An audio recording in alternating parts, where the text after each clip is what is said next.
Hi everyone. So ఒక చిన్న topic గురించి మాట్లాడాలని ఈ షార్ట్ అనేది చేస్తున్నాను. సో నేను ప్రజెంట్ వర్క్ చేసే కార్పొరేట్ ట్రైనర్ పొజిషన్లో ఎవరైనా మనం బయటికి వెళ్ళేటప్పుడు కానీ తర్వాత ఎక్కడైనా ట్రైనింగ్స్ వెళ్ళేటప్పుడు కానీ ఎంతోమంది కనిపిస్తూ ఉంటారనమాట. అయితే అడిగే ప్రశ్న ఏంటి అంటే, హైదరాబాద్లో బెస్ట్ ఇన్స్టిట్యూట్ ఏంటి, బెస్ట్గా ఉండే ఇన్స్టిట్యూట్కి ఏదైనా ఉంటే చెప్తారా అని చెప్తారు. సో నేను చెప్పే ఒక చిన్న పాయింట్ ఏంటంటే, ఇప్పుడు చిన్నప్పుడు మనం ఏ స్కూల్ చదవాలి ఏంటి అనేది 10 మందిని అడుగుతాం. ఓకే, తర్వాత టీచర్లు మారిపోయారు, ఇది అసలు మొత్తం స్కూల్ మొత్తం ఇలా అయిపోయింది అలా అయిపోయింది అంటారు. కానీ ఇక్కడ మనం కంపెనీలో కూడా ఈ ట్రైనింగ్ ఇన్స్టిట్యూట్లో కూడా అంతే.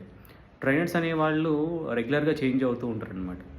మనం మెయిన్గా మనకి ఏం కావాలి, ఫస్ట్ క్వశ్చన్ మార్క్, ఏ ట్రైనింగ్ కావాలి.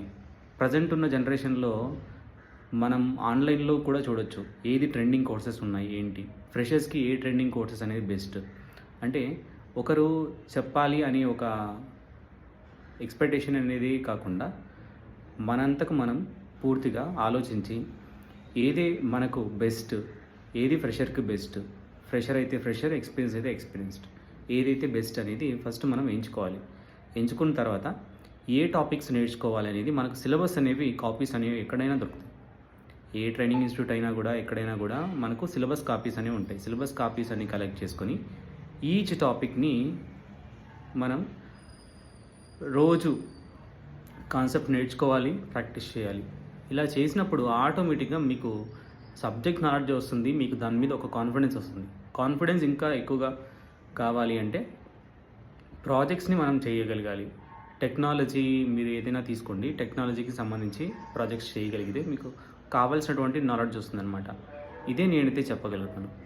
ఓకే, సో ఎవరైనా కూడా ఏది ట్రైనింగ్ ఇన్స్టిట్యూట్ బాగుంది అని అడిగే కంటే మీరు ఒకసారి రీసెర్చ్ చేసి ఏది అయితే బెస్ట్ అనేది ఒకసారి ఇంటర్వ్యూ అటెండ్ అయితే మీకు కూడా అర్థమవుతుంది. Thank you.